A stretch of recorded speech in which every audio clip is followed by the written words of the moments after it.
Well, good morning, everyone. It's my absolute honor to kick off the Educator Summit. For those who don't know, I'm Mindy Farmer. I'm the director of the Mayflower Visitor Center. And I just want you to know that we are here for you. There are few communities we value more than teachers. We are so excited to have each and every one of you here. And I can promise you, having worked at Kent State for a number of years now, you're getting our A game. From Todd to Annette to Chick to Laura to everyone who's coming here. These are some of the best people on campus, and I can't wait for you to get this experience. If you ever need anything from us today, please make sure you talk to anyone here. And beyond this, if you want tours for your classrooms or materials or speakers, please know we are here for you. The kids who were here on May 4, 1970 were not far from being high school students. And we don't forget that message. So please let us know if we can help. And welcome to the Mayflower Visitor Center. Thank you, Mindy.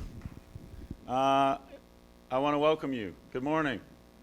It's nice to see everybody here. It looks like everybody's gotten settled, even the people in the back row. You have your books. You have all your materials. If you have any questions, always ask. We're here for you. We want to make sure that you have a great experience, and we know that you will. We're excited over the next 2 days to learn with you and to think about connecting the legacy of May 4 to students and communities today, to issues that your students talk about, think about, engage with in their lives.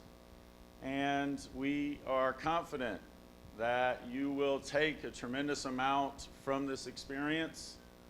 And we want to let you know that we are here to make sure that happens and to support you. I'm going to talk plenty over the next 2 days, so I'm just going to go right into introducing Chic Canfora, and we are honored that she is here. Before I introduce Chic, I want to also make sure to thank Dr. Tom Grace for his talk last night. Everyone.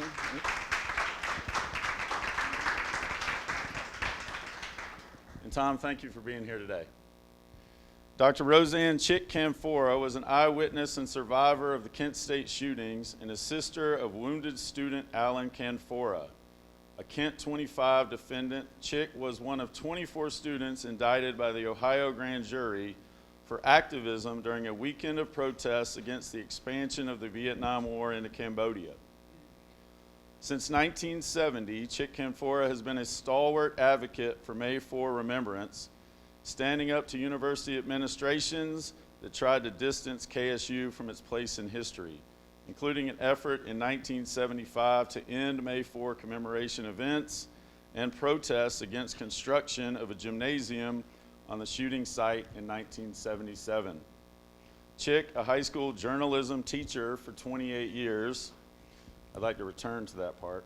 A teacher for 28 years, currently teaches journalism at Kent State University and was a crisis communications consultant for the Broward County School District following the shooting at Marjorie Stoneman Douglas High School in Parkland, Florida in 2018. Chic is founding president of the Kent May 4 Center, a current member of the 50th Anniversary Commemoration Planning Committee, and a frequent speaker at May 4 events. We are honored to have her speak with you today. Please help me in welcoming Chic Canfora.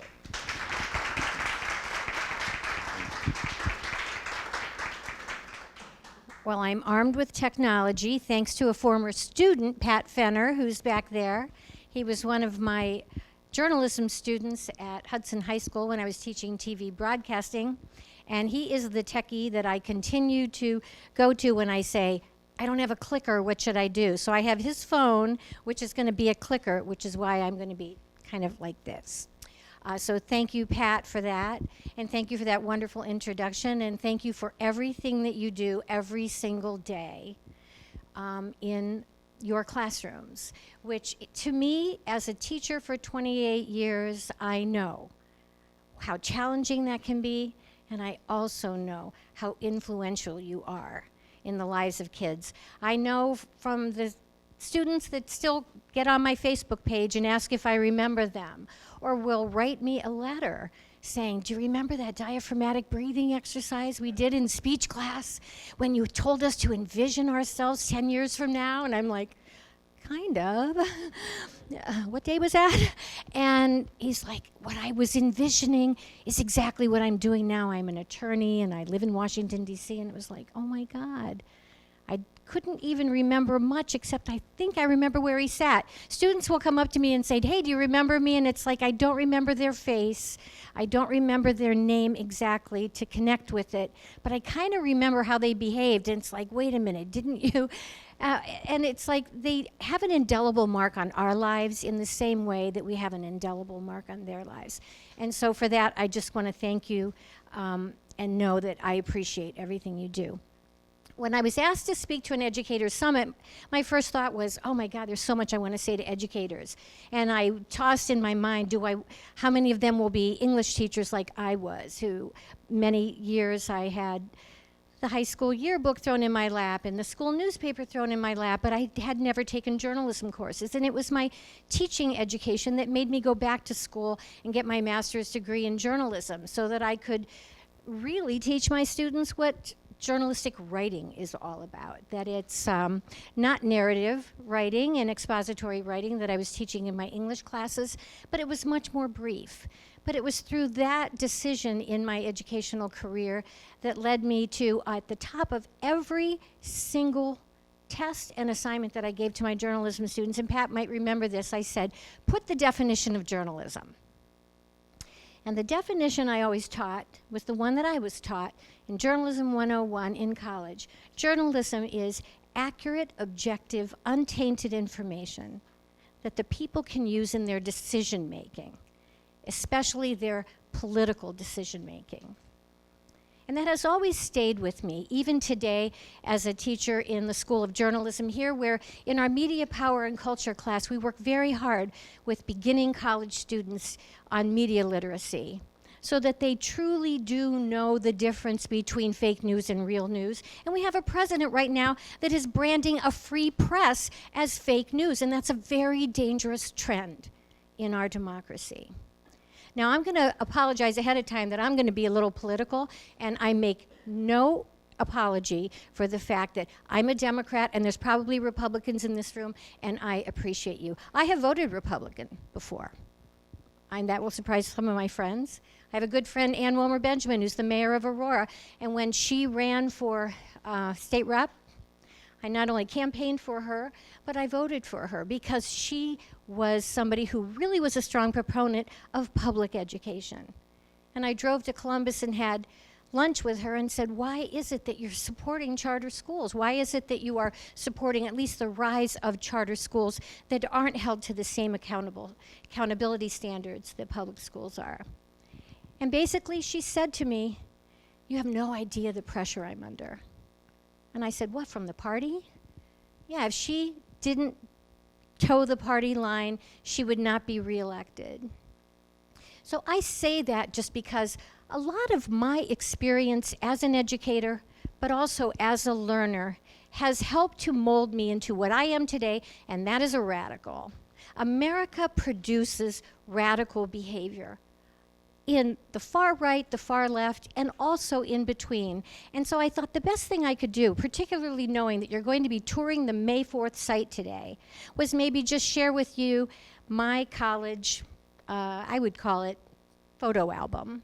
And that's what I did. I just went through and pulled a bunch of pictures that I thought might stick in your mind when you take the tour of the May 4th site today, so that you can actually picture the people that my brother will be describing, not just the guardsmen, but the students. And I was one of them that moved from the Commons area over to Blanket Hill, where the National Guard, almost 50 years ago, opened fire on us. Before I start the photo album slideshow and kind of narrate from a personal perspective what we did, I want to tell you a little bit about what brought me to Kent State. My brother Alan and I, and you're going to meet him on the slideshow, were two of the original Sputnik kids in America. Back in the 50s during the Cold War, America got real worried that Russia was going to beat us in the space race. And so they decided to fund all kinds of gifted education initiatives. And I'll never forget following, in fact, my doctoral dissertation is devoted to the experience of being pulled from my third grade class and taken to a little room where I actually thought, when I was following this brown briefcase down the hall, that this guy was going to do something terrible to me. And when we were in this little room off of the social room in Central School in Barberton, when he opened up this briefcase, I was scared of what he was going to take out and what he was going to do to me. And it was the Stanford-Binet IQ Test. And I remember how I felt when he opened it up and I saw what looked like, tiny little toys in it. And he started asking me questions, and there's a real irony in it, because I'll never forget that one of the photos he showed me was a guy with a Daniel Boone hat, and he was holding a rifle. And he said, "What's wrong with this picture?" And my answer was, "He's shooting at the people furthest away." So later we'll reflect on why that still haunts me today. But I was chosen for the first Barberton major work group, and so was my brother Alan. I was in third grade, he was in fourth. We had to go way across town in Barberton and go to that class. And it was one of the most magical years of my life. In the classroom of Alice Lautzenheiser, everything was exactly what we're learning today about inquiry-based learning, what we're learning today about really helping kids to learn problem-solving skills, to get them out of their seats, to do group learning and things like that. It was so different from everything that I'd experienced up to the fourth grade. We were always singing, we were always dancing. Even if we were lining up for recess, we were, first you divide, then you multiply. When I was working on my doctoral dissertation and trying to find the 15 members of my original cohort in that gifted education class, I could not believe how many people, we were like near 50 then, because this was 2001. We were already 50. How many of my classmates that I found all over the country actually broke into song? I mean, they were, like Greg Lance, who's an attorney out in Arizona, goes, wait, hold on. And literally, I'm sitting there on the phone, paying long distance back then. You probably don't even remember what that is. But he came back, he goes, "I still have the mural." And it was like when I interviewed each one of these people, 50 years later, they couldn't recall teachers' names, they couldn't recall assignments, but they could recall everything we learned in that fourth grade year with Alice Lautzenheiser. And that was a big part of my dissertation research, was what was it that made gifted education in that first year so real and so challenging and really so rigorous, and also all the things we want, enriching. And why wasn't it that way the next year? And why wasn't it that way the next year? If I were to turn my doctoral dissertation into a book, it would be called In Search of Mrs. Lautzenheiser, because I was in search of her for the rest of my days. Of the 15 members of our cohort, one of them never responded to me. His name was Raleigh, and I know it was because we were mean to him. We were terrible to him. I feel so bad about it, and I deserved that he ignored me when I reached out to him. One of our members had committed suicide. Some of us went on to do amazing things, and some of us went on to college, and a lot of us didn't. A lot of us were disenchanted with education as a result of a failed educational innovation that was supposed to be taking the best and the brightest of America and sending us up to change the world. Well, this isn't a commentary so much on gifted education, but it is on politics, because the one thing I found was how so many things in education influenced those educational innovations. I interviewed our teachers who just thought, some of them actually said, "We hated you kids. You were just brats. You were so precocious. And, every time I would teach you something, you'd say, 'Prove it.'" It was so interesting to talk to my teachers in retrospect and go, "No wonder you were always so mean to us. No wonder." And then he would say, I would give you 150 problems and you'd do 50 of them and say, "I'm done. I'm not, this doesn't even make sense." because we knew our counterparts in the non-gifted classes were doing 50 problems. We were doing 150, and that's what they thought enrichment was in those days, except for Mrs. Lautzenheiser. And I wanted to say that because I'd say she did more than anything in my lifetime to make me fall in love with education. So I wanted to be a teacher like her. And I always was the one that said, I don't care if you're perched on my file cabinet, to those ADD kids. You know, they always sent the worst kids in my classroom, because I remembered that a lot of us kids who were gifted back then were seen as learning disabled. We were seen as just problem kids. So we would always be the ones who would have to go water the plants or, you know, clean the erasers, because what do we do with all that energy? And knowing that Mrs. Lautzenheiser changed our lives, I made it a commitment in my work as a journalism teacher to always look at my content in a way that a guy who wrote the book Teaching as a Subversive Activity back in 1969 and influenced me so much in the College of Education here, he said, you know, always think about what is worth knowing, period. What is worth knowing? And so in another talk, I'd love to tell you how during the Puritan era of American literature, I loved teaching Sinners in the Hands of an Angry God, so that people really could see what religious extremism can do to just reason and intellect.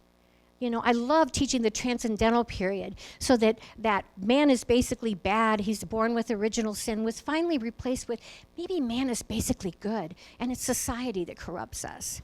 And how do we fix those things in society that corrupt us?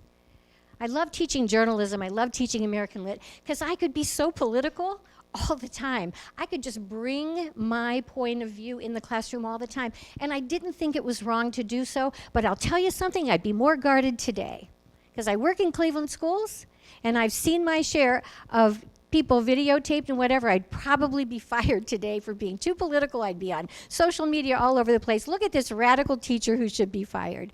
So I'm really, really happy that I was teaching at a time when I felt free, really, to influence students, not indoctrinate them, but influence them to think and to be very, very thoughtful as a teacher to what is worth knowing. And the most important thing that drove me as a teacher, it is worth knowing how lucky we are to live in a democracy. How fortunate we are that in America, we have a free press. We have a voice. I can stand up in a classroom and say, you know what?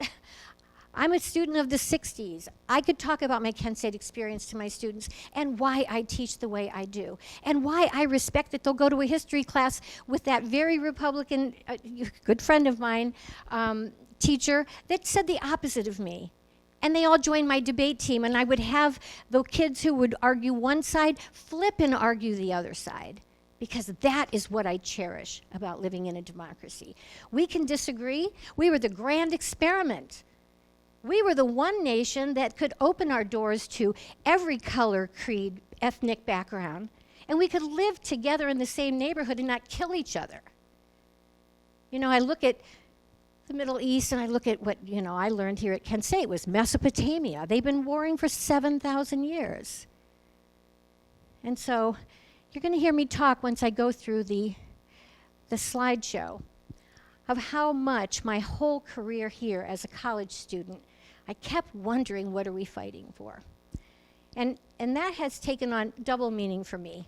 Why are we fighting each other? But also, what really, in our lifetime, are we fighting for, if not for change and to preserve this democracy? And so I'm going to encourage you strongly to be the kind of teacher that Mrs. Lautzenheiser was for us. Get those kids up and out of their seats. Think very carefully when you look at the curriculum about whether it or not it is something worth their knowing. I saw a student panel in Baltimore recently as part of my current job, and I remember one student saying, you know, those our you know, adults in our world that were in the 60s, they had all these causes to fight for. What do we have to fight for? You know, they thought they had a war, they said. They didn't have the right to vote. And I can't even tell you how many issues came into my mind. They are so strapped with tuition debt. That's not enough? Minimum wage? Are you kidding? It's not a livable wage. Climate? They're going to be here a lot longer than we are. Why are those issues not coming to mind?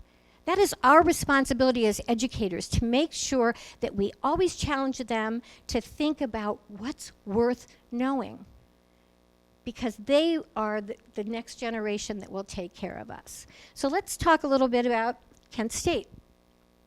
When I came here, I wasn't a radical.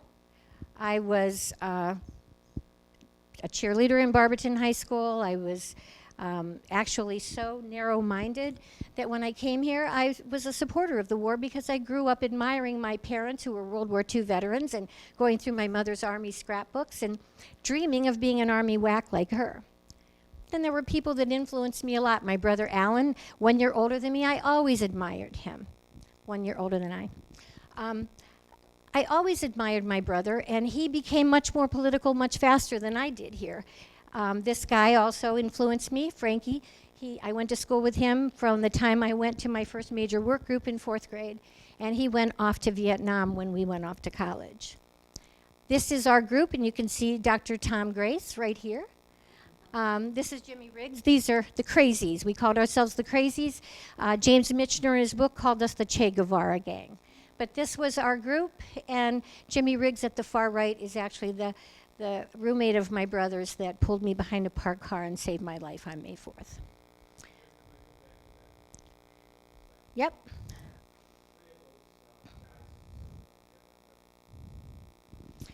Yes, and in fact, the tallest one over there lived with Alan and Tom and Jimmy in Dubet's apartments here in Kent. And his younger brother, Bill, was serving in Vietnam at the time that this picture was taken. And Bill was killed 10 days before May 4th, which was a catalyst for our protest here. These 4 people are in my college photo album because they are among the people I most remember from my college experience. This was our campus, and I lived in Lake Hall, which is just over Blanket Hill. I was a phys ed major when I got here. I thought I was going to be a gym teacher. And then when I realized I was so small and couldn't compete with the phys ed majors in my field hockey class, I switched to speech and hearing therapy.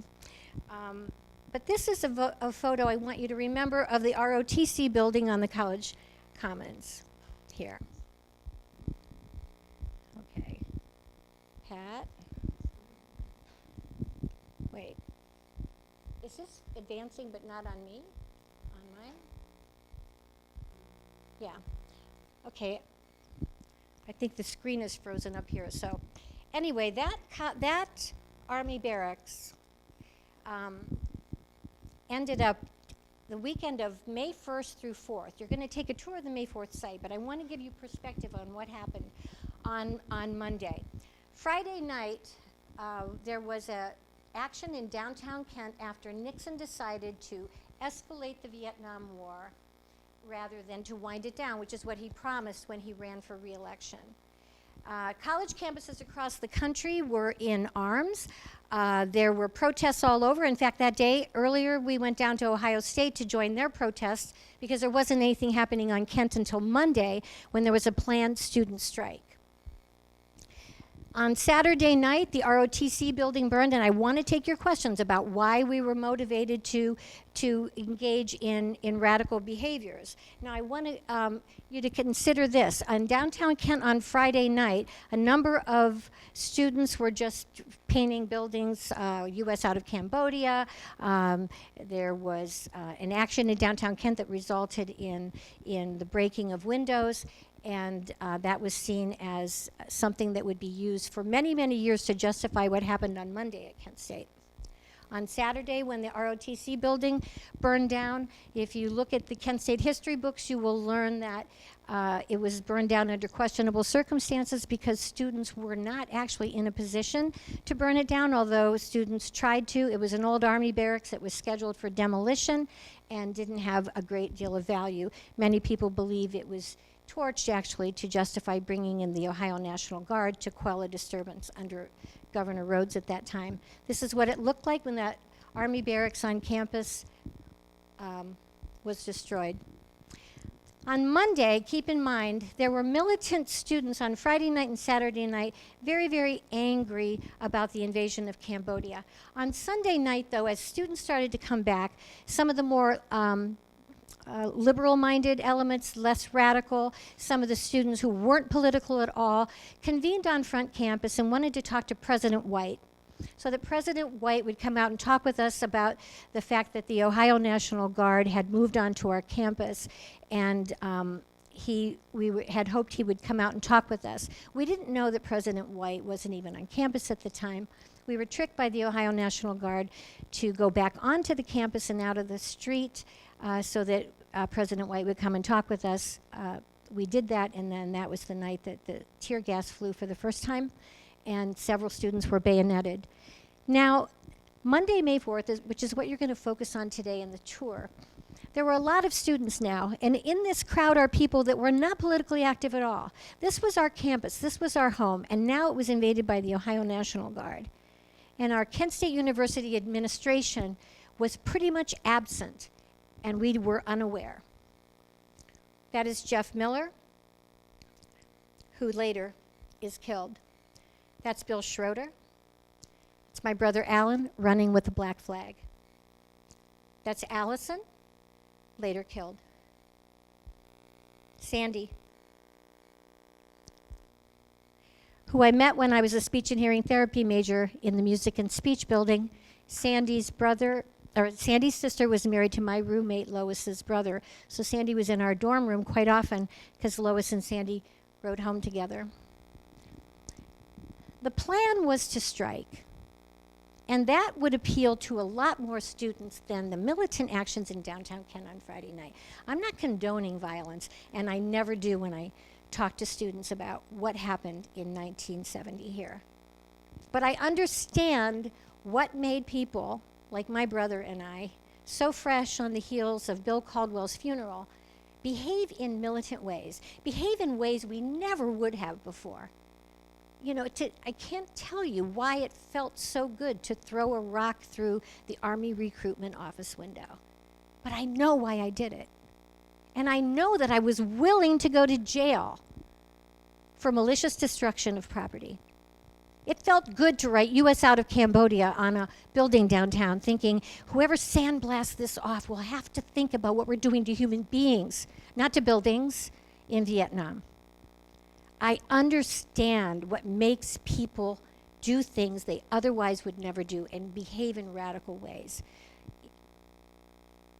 When the National Guard Jeep drove up, it was a crowd of people who thought like me and were as ready as I was to engage in militant actions, but also a lot of people coming to protest not only the invasion of the Ohio National Guard, but to also express their points of view about the actions in downtown Kent on Friday and on campus on Saturday. There were people inspired or angered by the sit-in that we had on front campus, who came there upset because President White never came out to talk to us, that the National Guard were standing at every one of our dorms. It was offensive. There were people there for various reasons, but the primary reason was we were going to join a national student strike, probably the most, and in retrospect, absolutely the most powerful thing we could do as students, is stand together, say we're not going to class until you bring our friends home. We didn't have the right to vote for the people sending them there, but we had this voice. We had this national voice, and we didn't even have snail mail. We had snail mail. We didn't even have social media at the time to connect with each other. How we did that, I don't know, but we did that. When the National Guard Jeep drove up and read the riot act, it was humorous. It was like, there's no riot. They advanced on us with tear gas. We ran up over the hill. My brother found this photo of me with wet rags in my hand. There were people at the top of the hill passing out wet rags for the tear gas. And the Ohio National Guard that indicted me for Monday, May 4th actually had a caption under it that said, Chic Canfora carrying rocks, to perpetrating the old myth that we were throwing rocks. But that's tear gas.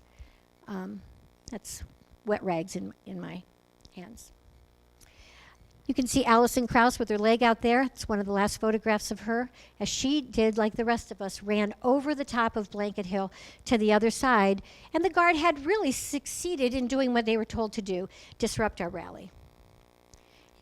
This is people milling around afterwards. In the Prentice Hall parking lot here, adjacent to that lot was one gravel parking lot aligning Dunbar Hall. And when you go through the tour, look at it.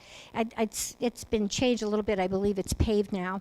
But back then, it was the one place where students picked up stones and started throwing them in the direction of the guard in a practice football field. Now, the guard were on about the 50-yard line. It proved to be more of a danger to us than the guards because the stones fell short. Guardsmen had on steel helmets and gas masks, and they were throwing the stones back. So the stone throwing incident stopped. And I want to stress that because it has been used for 50 years to justify something that happened much, much later when nothing was being thrown at the guard. This is a pivotal moment here that was captured in history, and you see it on books, including Tom Grace's book, and Laura's too, I believe. It's my brother Alan at the moment when he left us in the Prentice parking lot and started to walk toward the National Guard, who were at the 50-yard line about on the practice football field at the bottom. You won't see that practice football field because it's been covered by the Kent State University Gymnasium Annex. It was here that I walked up to my brother and said, Alan, they're aiming right at you. It bothered me that they were kneeling and actually lifting their weapons. It never occurred to me that they would shoot, but it bothered me that they were looking through the scopes of their rifles at my brother. And I said, please come back to the parking lot with me. I said, this is getting really shaky. And he said right here, wait, I want to see where they're going. And where they went was up the hill. And it looked like they were leaving. They had stopped the tear gas, and we started chanting, they're going, they're leaving, we won. There was kind of an air of triumph before we saw them turn. Other guardsmen continued over the hill, but only Troop G, when they reached the pagoda, probably the most strategically wise point if you had planned to shoot, because it would be the best way to view whatever your targets are. And I want you to take out a watch and time 13 seconds at some point. 13 seconds, they continued to shoot while people ran and dove. And in fact, I was in the parking lot and was fortunate to get behind a parked car that was shattered. The windows of the car were shattering over us as we crouched behind it. People were trying to get behind the tires. Everybody was scared the bullets would come underneath the car. We could hear them thumping on the ground. And you'll see that in a clip that we're going to show. And the aftermath. It was at that point when I came out from behind the parked car that shielded me that I saw Bill Schroeder lying 3 feet behind me, and he was dead. It was moments later that I saw a girl being taken to the yard at Prentice Hall. I didn't know it was Sandy Scheuer because she was so blue and gray, having been shot through the jugular vein. It was at that moment, you could see Jimmy holding me, when I saw a boy lying at the foot of the hill and remembered that would have been where I'd last seen Alan. When I got to the body of Jeff Miller, I felt ashamed for a long time that I felt relief when I saw his clothing, that it wasn't my brother. And but it was at that moment when I looked at the body of Jeff Miller that another of Alan's roommates, Jeff Hartzler, came up behind me and said Alan and Tom both got hit. Mary Vecchio's Pulitzer Prize-winning image in this photograph taken by John Philo captured the horror that we all felt. It was a gruesome scene, but I show it because I want you to understand what made some people, when the ambulances came and everyone was attending to it. Another one of our roommates, Tom Miller, we called him Tom Aquinas. He was such a peaceful, loving person, completely lost it. Picked up the flag that Alan had dropped and dipped it in Jeff Miller's blood and was flinging it on people, saying, look at this, remember this. He was never the same. He's no longer with us. He died years later in an automobile accident, but he became extremely religious after this and left politics. One of the things that haunts me the most is that after 13 young kids, 18, 19-year-old college kids lay bleeding and dying, the National Guard, who were sent here to protect life and property, just turned around and walked down the other side of the hill, leaving us there. When some guardsmen came back and started to throw some tear gas again, students barricaded some of the victims to keep the guardsmen away from them. Glenn Frank, my geology professor here at Kent State, was the one who made a strong appeal that we should just go back to our dorms because he was afraid there would be a slaughter.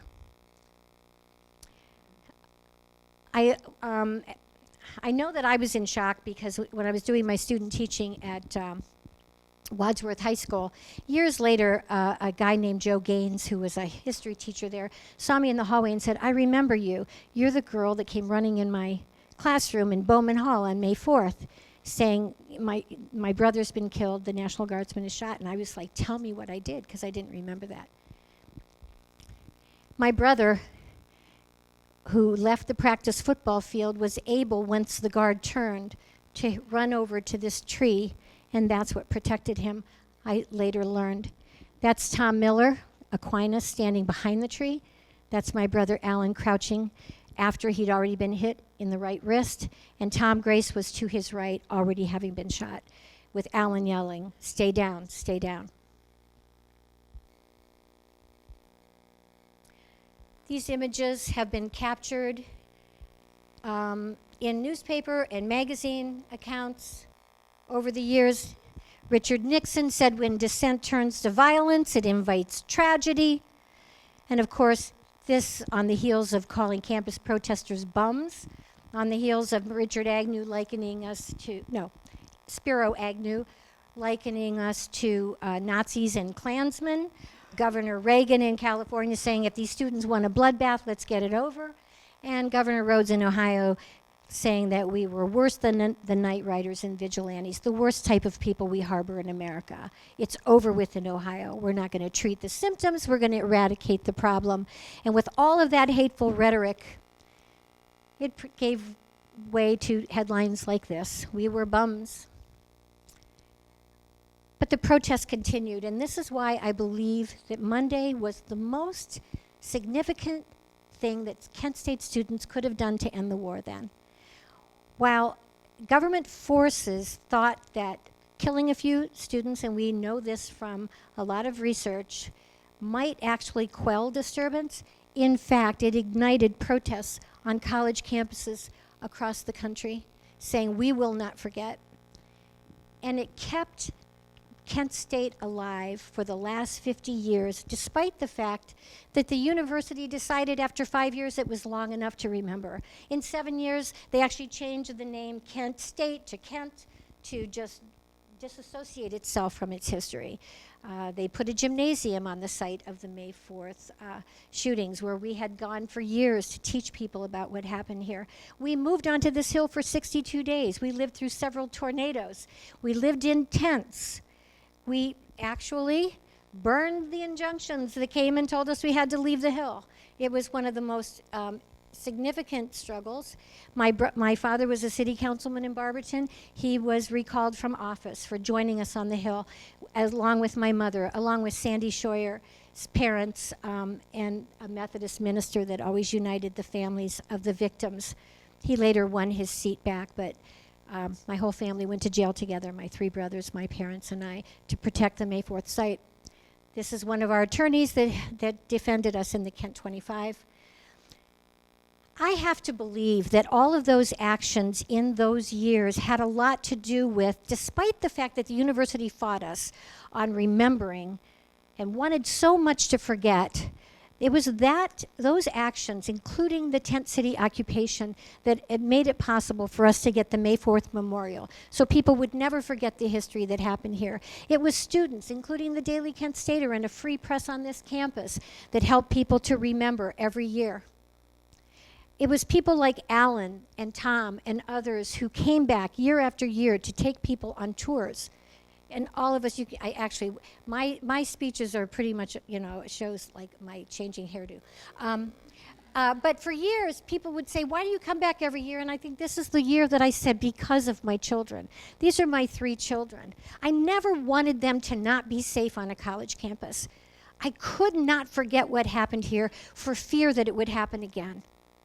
And Florence Schroeder, these are the family members of the victims that came back year after year. Friends like Jerry Casale, who inducted Allison into the Honors College here. Barry Levine, Sandy. Jerry Casale is is he the lead singer? He's one of the founders of the band Devo, which we hope is going to be in the Rock and Roll Hall of Fame soon, but that's Casale. And Barry Levine, who Alison Krauss died in his arms. Dean Kaler, who was paralyzed that day. Mary Vecchio in the Pulitzer Prize-winning photo. It's all of these people that have come back year after year, including this guy you heard last night in such an eloquent speech, that every year said, we will not forget. And I have to say that, we created the Kent Mayforth Center to do what we had always hoped that the university would do, and that is what we're doing here today, educating about May 4th. But I have to really credit my brother, whose jacket with his bullet hole through it is on display at the Ohio History Center, because we didn't have a place like this visitor center to put those things that will make us remember. This is Alan with Colonel Fassinger. I always held out hope that the guardsmen would come through and do what we've done for 50 years. Tell the truth they know. We're way past vengeance. We're way past wanting them to go to jail. We just want to know why they shot us. It wasn't because there were rocks, bricks, and bottles being thrown at them. That was disproven long ago. It wasn't because they were afraid of us. We weren't even close to them when this happened. Was it the rhetoric? Was it what Nixon said about us that dehumanized us so? Was it what Agnew said? Governor Reagan? Governor Rhodes? Is that what made them shoot?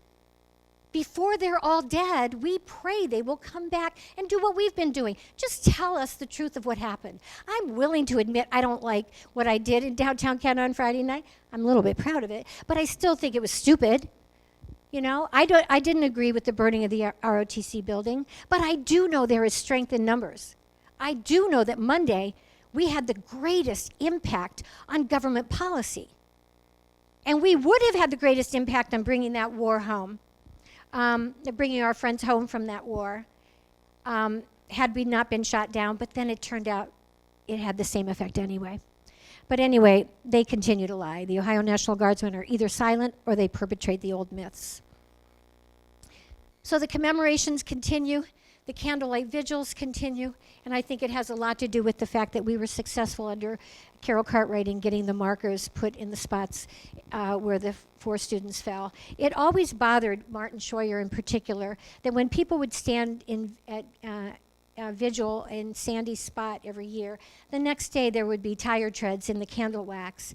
And so it meant the most to him. And I'll never forget meeting with Carol Cartwright and literally appealing to her and saying, please, Martin Scheuer is in a nursing home. Let us deliver the news that nobody will ever park on Sandy's spot again.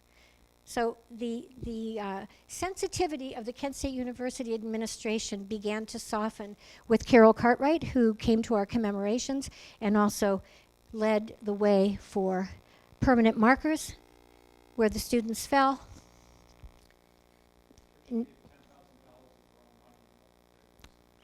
And to her, we are grateful. We gave her a plaque on May 4th to honor the university's changing role. Having the visitor center. A lot of, the activism that I'm showing you over the years has everything to do with the university finally realizing it owns this. This is our tragedy. This is our history. This is our legacy, and it's okay to just learn the right lessons from it. But more was to come, and we had no idea. There's a dean in the visitor center. Of course, I had to throw this in because I got to take this guy on a tour, and I loved stopping right here and going, tell me the story behind this. And, that was him with his little hippie jacket standing next to his conservative dad. So that was one of the thrills of my lifetime. I was privileged to be, and then Dr. Laura Davis over there, when this group did a remarkable thing that we couldn't do in 1977 when we tried to save the May 4th site, and that was have the site that you're going to tour declared a National Historic Landmark. We were told they had to be 50 years old, and I don't get it because I think they declared Graceland a National Historic Landmark before Elvis would have even been 50, but go figure. Anyway, thank you, Dr. Davis, for that incredible feat.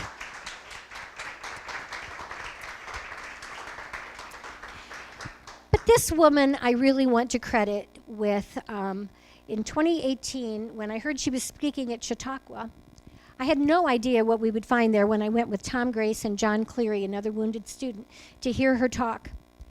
It was the first time I saw a university, and I'll probably tear up, first time I saw a university president doing what we've done for 49 years. Like being up there with the placards of our college friends, being up there talking about how important this is, being up there promising that this should never happen again on a college campus, owning it, apologizing for it. I was numb. I could not believe what I was hearing. This is Dr. Davis and I at the Board of Trustees meeting when I delivered a message on behalf of the wounded students and their families, thanking the Board of Trustees who voted unanimously to take ownership of May 4th, to take ownership of the commemoration, to take ownership of the education of which you are a part today, and to teach the right lessons, and to serve as what Dr. Warren said so eloquently, to serve as the wounded healer. I had an opportunity to thank the Board of Trustees and to publicly apologize to them that I interrupted their meeting out in Canton, Ohio in 1977 when we found, after they moved so that our protest wouldn't interrupt their meeting, we found out where they were in Canton and interrupted it anyway.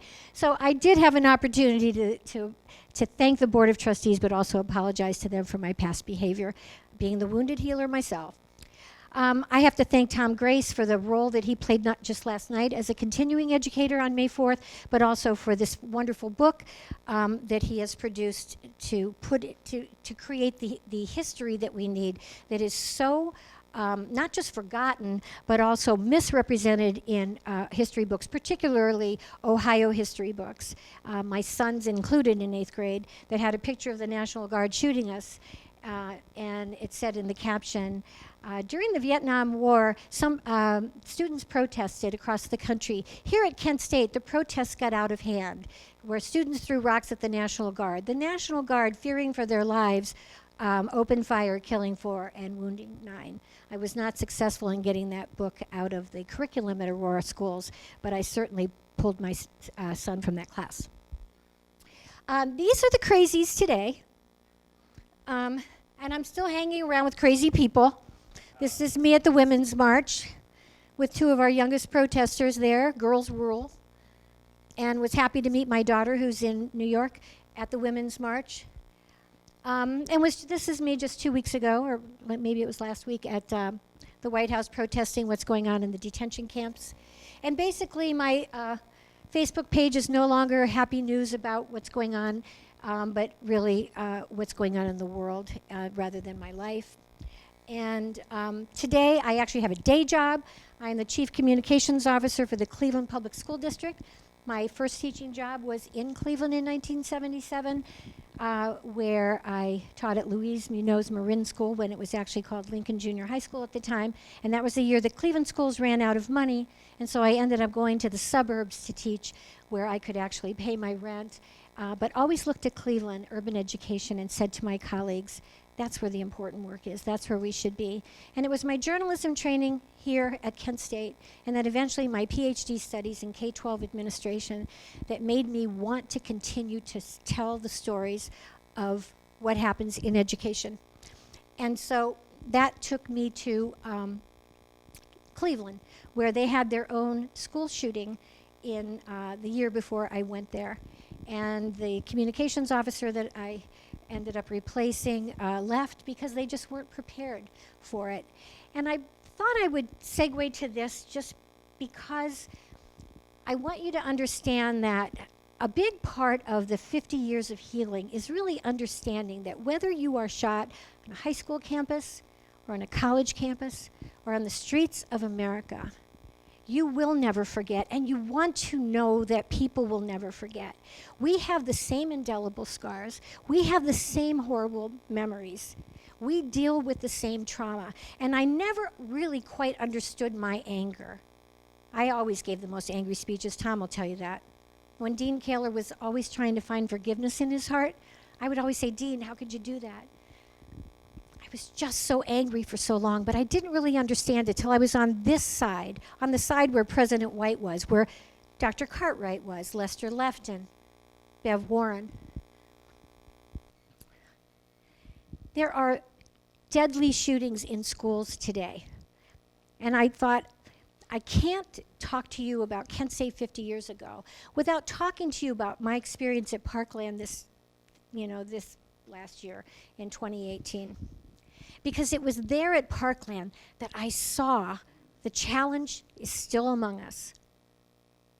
People still are not paying attention to the violence that happens here.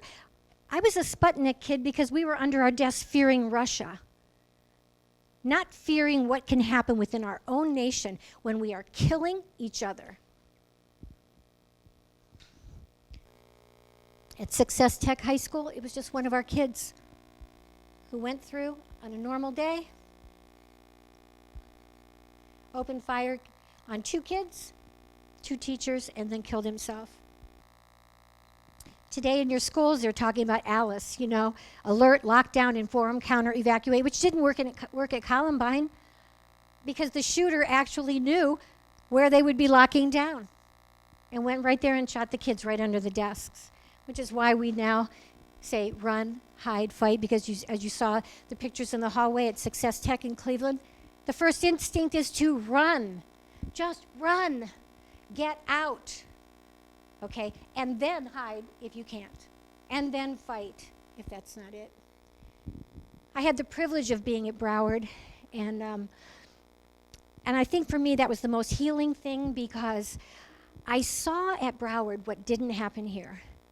And I forgive my university for not knowing how much pain we were in, how much we needed them, not to send tuition refunds to the families of the 4 dead students in their names, by the way, but to reach out to us. I happened to be in the new president's office, and he showed me a folder full of letters that came to their office, the Kent State University president's office in 1970, with people criticizing our professors for making it easy on us when we were finishing our courses through the mail. I was at Parkland, and I reflected on how much in pain that educational community was in. And I watched how they held each other, how they talked it through, how they healed together with the help of their educational institution. The night before I left, I asked Tracy Clark, who was my counterpart there in the public information office, I said, show me your text messages. And she said, what do you mean? I said, I want to see exactly what was happening at the moment of the shooting. And she showed me this picture. And they were talking about the Parent Link, which is what they were using to communicate to people that their superintendent was giving away a free car to the teacher of the year. And then it said incident command being turned back to principal, police and fire scaling down, because there were firecrackers or something shot off at another school, and they were moving on to something else. And then it was shooting at MSD, Marjorie Stoneman Douglas. Huh? I heard code red because of firecrackers. Too soon to know the truth. Responders en route. Shooting at MSD? What? Report of shooting? Unknown. It's just confusion. Hopefully bad information will report more. En route. 4 shots so far. Rescuing now. Shooter may be on campus. That's the Broward County. The OSPA team is at Park Trails now. That's the sheriff's office. 8 shot, 8 or more down. Suspect may be in custody. Possible explosive device concerns, because that's what was happening at the other school. Maybe 1 teacher down. 12 may be down.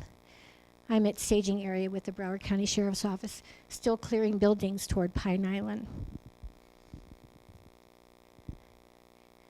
Still clearing students out, suspect in custody. Public information officer should work with the sheriff's office public information officer. Estimate of 10 to 20 down. This one you can't see. Someone has to tell me where parents can meet students. Instantly it was news, and we all who are in education said, "There but by the grace of God." And the media starts reporting it even before we as public information officers can tell what's really going on and can tell families where to go. As we know, and one thing that helps me a lot, because I meet with our safety team, which you should know with your safety team, what is the plan? This is the superintendent telling people where they can reunite. But this looked like us 50 years ago, doing it on our own. This was us. People in the Broward County Sheriff's Office, a lot of them were fired because they didn't go in. I have a great deal of comfort in Cleveland because I meet with our safety team all the time, and your people should be doing that too, to not only know where families should go within the first 5 minutes so they're not all converging on the scene of the school, which made the first responders have to park 4 blocks away. But they waited outside. But this was the most remarkable thing, to see these young kids who, just like us, had just come out of such a traumatic experience, getting so much help, but also turning their fear, their anger, their pain into purpose. Therapy dogs, this broke my heart, to see the role that it played in helping that community to heal. Imagine bringing the kids back in just to find their book bags where they dropped them. This helped them to heal too, turning their anger into activism at the state legislature, fighting for all of us for gun control, for America to realize we have got to stop killing each other. 43,000 Americans were killed in the Korean War. 58,000 in Vietnam, 116,000 killed in World War I, 405,000 killed in World War II.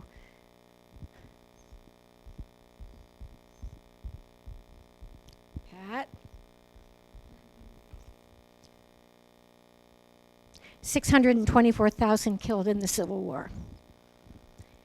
America needs to understand when we are on the verge of another civil war. If there's something you can teach that's worth knowing, it is that. Whether you're a history teacher, whether you are a journalism teacher, an English teacher, a science teacher, teach about climate too.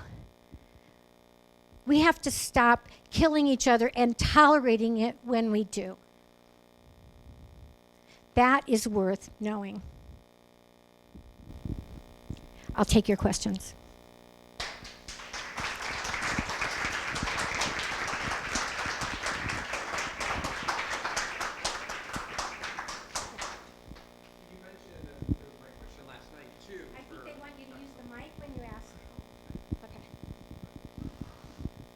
You mentioned the healing process and, showing when Kent, the word isn't embraced. I don't know what the right word is. But what was the time frame? I mean, when did Kent State take ownership of this and say this isn't something to be ashamed of? Or, when did that happen when you were talking about the timeline?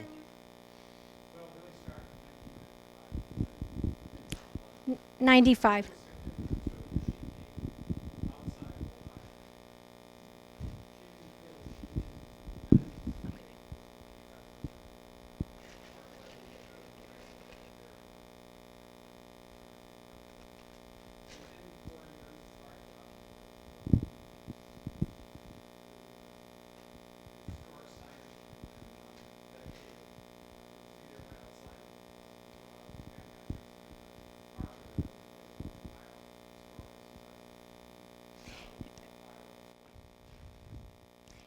Uh, Yeah, but it didn't come easy, and it really didn't take hold in earnest until, I mean, we marched on the president's office in, was it that year in the 25 that we marched on the office of the president to get the markers? It's funny, like Tom and I are going, what year? And when you meet with my brother, who is remarkable, and I already mentioned that to you, like he has all these facts and dates and times. He's like a walking library of May 4th. So he is such, you can ask him exactly the year and probably the time that happened. But you know, it didn't come easy because, I mean, even to get the ear of the president was difficult. That is not difficult anymore. Kent State University truly has embraced its history, truly understands that only by knowing and understanding it can you possibly actually move on from it, but also never make sure that it never happens again. And this is a very important part of the history, and I just so admire you for taking time to learn about it. What other questions? Who else has? There's one.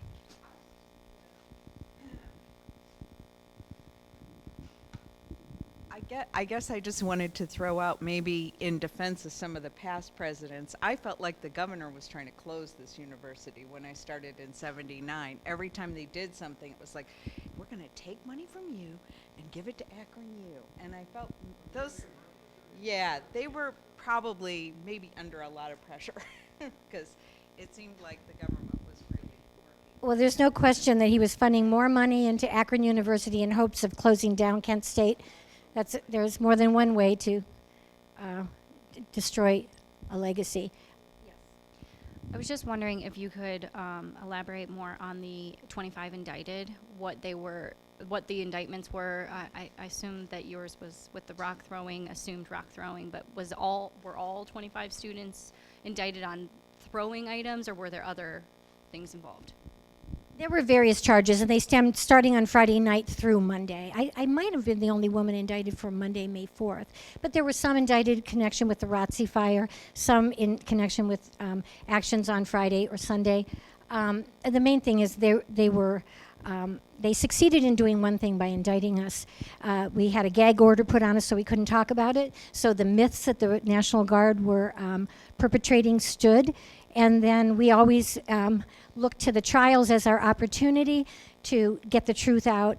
And then a couple days into the trial, our wonderful attorney, David Scribner from the Center for Constitutional Rights in New York, when they dropped all of our indictments, everybody was jumping up and celebrating, and I just saw him pacing in the back of the room looking so troubled. And I went back to him and asked him why he was so upset, and I realized that he knew what we would soon know, that we had lost our chance to publicly tell people what happened on May 4th and have the guardsmen actually talk about it too.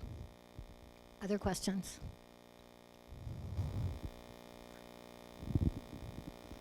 No more questions? Yeah.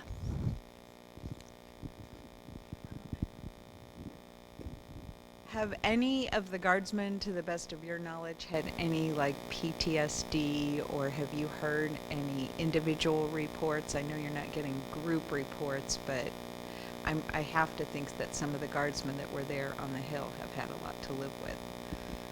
Well, my brother's one of the people that most often says they suffered too, and has been in touch over the years with a couple of people, and I will yield to him that question, that he can talk with you about actual conversations that he has had, not just where I showed you the picture of him with Colonel Fassinger, but also with different guardsmen that we have reached out to over the years. It is obvious that this is something that's difficult for them too, but I hope it'll be like the Civil War, when at their 50th anniversary, survivors of the two came together in the blue and the gray and actually embraced each other and said, we have something to learn from this, and we should never have been fighting. And I still hold out hope that they will, but that's a question I'll yield to my brother Alan about names and the extent to which they have shared on a personal level their own, the way that they've grappled with that.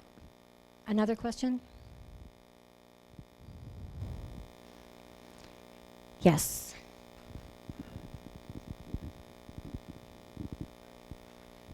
I'm not sure there's an answer to this, but what do we know about, why the shootings happen?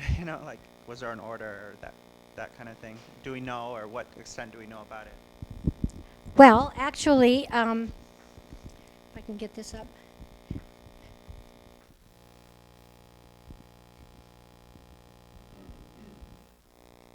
I don't know if this is still working. I have a picture in here further into this with my brother with the Struby tape. Alan actually has done a lot of research for his book, and while he was at Yale doing some research there, actually got a digital copy of the Struby tape, which was a cassette tape in a player sitting on a windowsill at Johnson Hall. And it was the first evidence uncovered, and Alan held a press conference showing that there seems to be an order to fire where they say right here, set, point, fire. And that we tried to have investigated at the federal level and failed, but that doesn't mean that we're not going to continue to try to show that somebody ordered the shooting. And if we can't prove it with that digital evidence, we have to hope that some guardsmen will admit it. I'm just wondering, would it have to have been given from the federal level, or could a state have just done it? It's a technical. Well, that's a technical question that the people are dying, as we know. But I have to believe that the kind of rhetoric that we're hearing today is exactly and directly connected to the mindset of people who just looked at us as targets. I mean, imagine, because people would go, these guardsmen were so young. Not necessarily. I don't care how young you are. I don't care if you're 18, and some of them were in their 40s. Doesn't matter. Whoever you are, however old you are, when you look through the scope of a rifle and you see 18, 19-year-old college kids running in the opposite direction, what makes you not only shoot, but continue to shoot for 13 seconds? Keep shooting. What makes you do that? What makes you keep shooting? There has to be some kind of fear, some kind of anger that makes you want to make that kind of statement. We are searching for that. Yeah, and I have to hold accountable Richard Nixon and his divisive rhetoric, his hateful rhetoric, Agnew, Reagan, Rhodes. So similar to what we're hearing today, in an attempt to pit American against American in what could be eventually another civil war. If we just disagree with each other so much, we go back out and fight. And that's why what I do a lot with student activists today is just warn them about doing what we had that had the greatest potential on Monday, to amass ourselves in numbers. I say to students today, just imagine if students on college campuses using social media said, we're not going to classes until you make college education affordable. We're not going to classes, or we're going to vote as a block for the candidate that forgives us our student loan debt so that we have a hope of a future. Like, what if they just did what we did, and it's peaceful? It's not the actions we took on Friday night or the militant actions on Saturday or Sunday, the peaceful sit-in. It is connecting with students across this country in a common voice and getting out to vote. We didn't have the right to vote, they do. If there's one thing you can do in your schools is talk to them about their civic duty. We as teachers have a social responsibility to remind them how precious and how fragile democracy is. We have a chance to have them use their voice, learn to use their voice in peaceful ways. And that's why it's so wonderful that we have united with the university in making sure that Kent State models for other college campuses, including high school campuses, what it means to have debate and disagree with each other and not hurt each other over it. And that's what Todd, the new university president, Todd Diacon, is committed to carrying on what I think Dr. Beverly Warren started so beautifully at Chautauqua, to be not just a wounded healer helping us after 50 years to cope with the trauma that we experienced here, but to teach others, including high school teachers that are going to deal with similar trauma in some places, but also know that how we can just teach people how to engage in civil discourse, and to do so not just in a civil way, but also with one that has impact and actually changes things in ways that help people.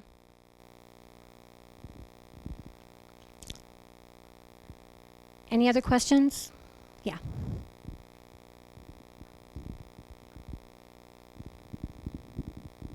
You said that criminal charges were dropped. Were there any civil lawsuits related to the shootings?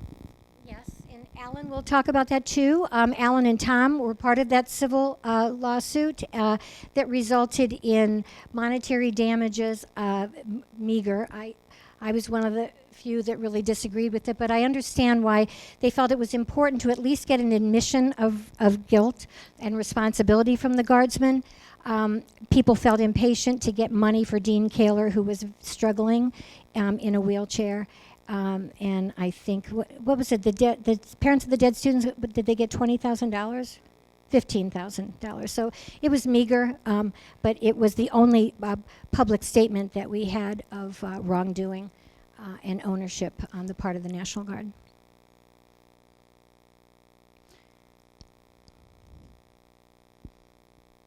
Who, by the Ohio grand jury who indicted us in 1970, hailed them for bravery and criticized us for using four-letter words in our anti-war chants.